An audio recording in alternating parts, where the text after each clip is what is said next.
touched on this earlier, but the difference in finding gigs when Rollins Band was just starting out to when you got to End of Silence and Wait. Okay, yeah.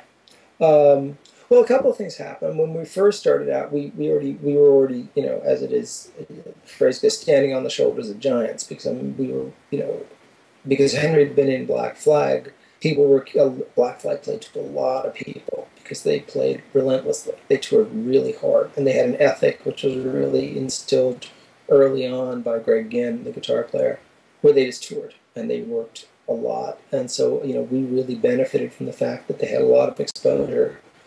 But then they were a great band, so people had already, you know, people were really curious to see what Henry was going to do next. I mean, people were curious to see what Greg was going to do next too. But I mean, so you know, we had a kind of ready-made interest already.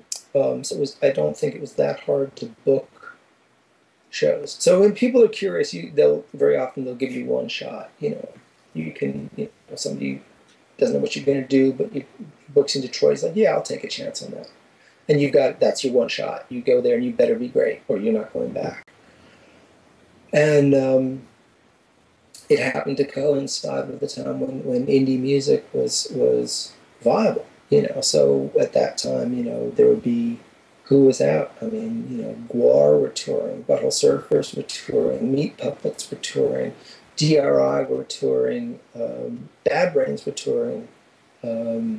You know, there was a really, really strong scene of American bands and some independent, I mean, international bands, but most of the American bands, there was a really strong club scene, there was this really strong radio scene, and it became easier to get the attention of bookers.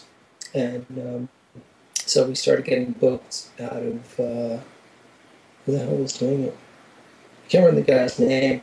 Some guy out of New York started booking us, just getting, you know, somebody did it full time because Randy was busy. And, you know, had various bits and pieces of management, but it was just easier to, and then eventually, you know, got real management, as in like professional people who did this for a living, who had better connections, who had better contacts, who had more attention to spend on it. And so in the early days, it was really, like I said, because we'd already, because Henry had been in Black Flag and Sim had already been in Gone with Greg, there was already made interest. So we started out with a little bit of momentum to go to start with. But you know, it was still hit or miss. There were days where, you know, I don't think we never got paid, but there was a lot of sleeping on the floors and eating the special at Denny's. There was a couple of years of that, you know, for sure. You know, get in the van wasn't a cliche. It was just, you know, it was the life, you know. And it was great with hindsight. I was curious about the writing process. Mm-hmm. Was it mostly just you and Henry, or would you guys write songs as a band?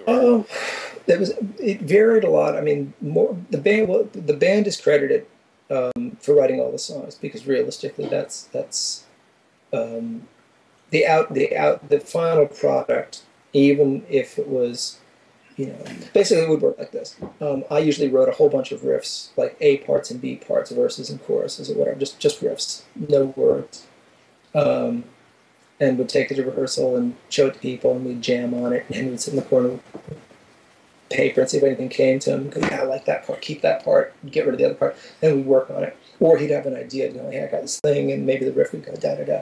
And it was usually, not always, but I mean, the germ of a song usually began with him or with me, usually with me as a riff. But it was always done with the full expectation that everybody was going to participate. You know, it wasn't, nobody ever went, okay, I've got this song and it goes like this. That would be stupid. We never worked like that with Andrew or with Melvin.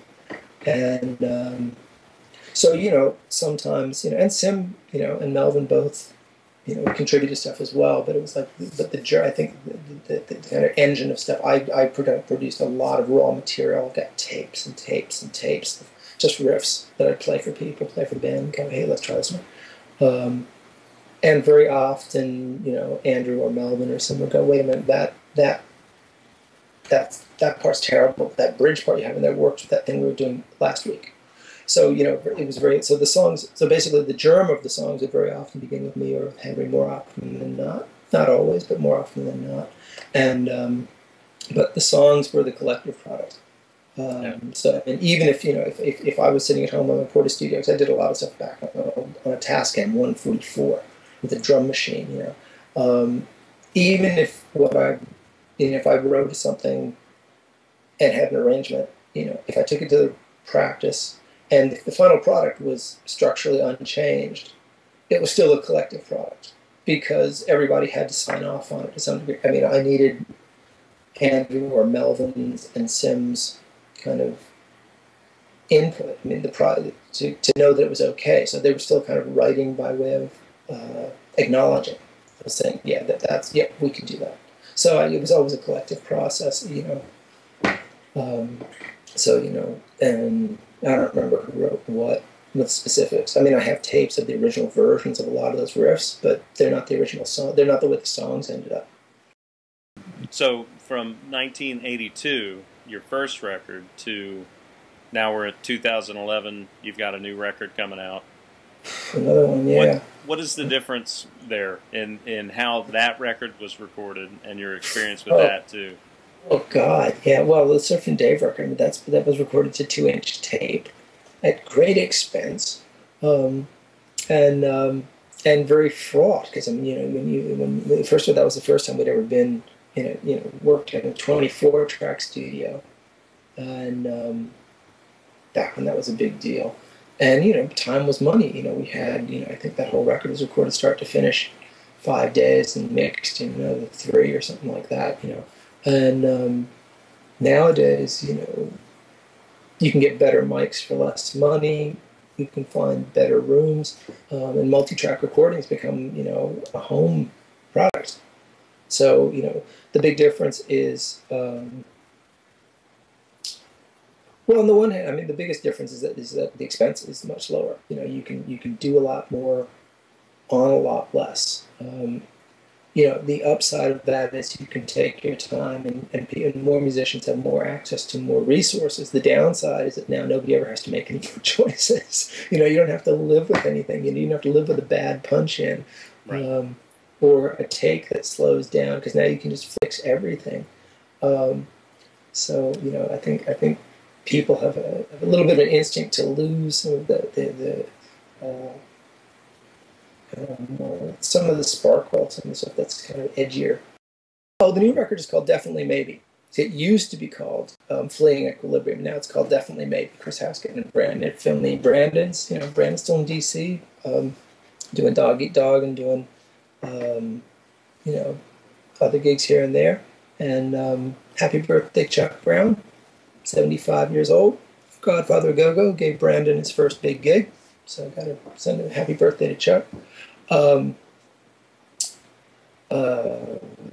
Yeah, it's called Definitely Maybe. It's 6 tracks and 6.5 tracks, because there's kind of, I always like to include an extra secret track. It's not a secret if you tell people. 6 tracks.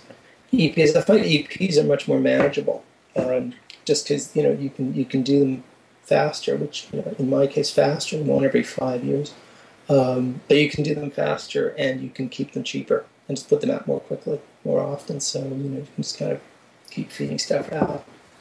And yeah, and that one's done. Going on, also have an acoustic record, which it must be done. I've recorded it twice. Which is what the recorded. I have an acoustic record, which is called Gravity Left Right. It's solo acoustic instrumental, which would be done if I would only just EQ it and press it. And you know, it's always ongoing stuff, you know. And I'm already thinking about the next acoustic record, which will be much more avant-garde, or they'll be shorter, kind of stranger little pieces rather than songs, I guess is the way to put it. Your guitar playing is very unique. I can't think of anybody that. It's an interesting mix. Yeah. And if I'm pressed, I can't even imagine anybody that is an influence to you. Although I know you have your influences, I can give you that one. It's a train wreck of Jeff Beck, some McLaughlin, a lot of Sonny Chirac, and the Shut Up and Play Your Guitar era Zappa. It's, if you take all those things and place them and make them so they don't work, they actually don't work together, then you get my style. That's my electric style. You know, it used to be much more Fripp, but then I just cut out playing so many flatted fifths. You know, I just don't have the technique to do the Fripp thing. I just can't do it. But yeah, then there's the influences that I hear, which are going to be completely different from anybody else. You know, they to me when I go, oh god, it's such an obvious rip off from Ronan Reed. There's I kind of, oh shit, I can't believe I stole that from Sonny. You know, Right. but yeah, that's what I hear when I hear it. I kind of go, yeah, you know, kind of working the Jeff Beck, Sonny Chirac thing. You know, but. But it's funny, but you know, I'm the last person to ask. But I'm glad, you know, I'm glad you find it indescribable in a good way. You know? I think it's fantastic.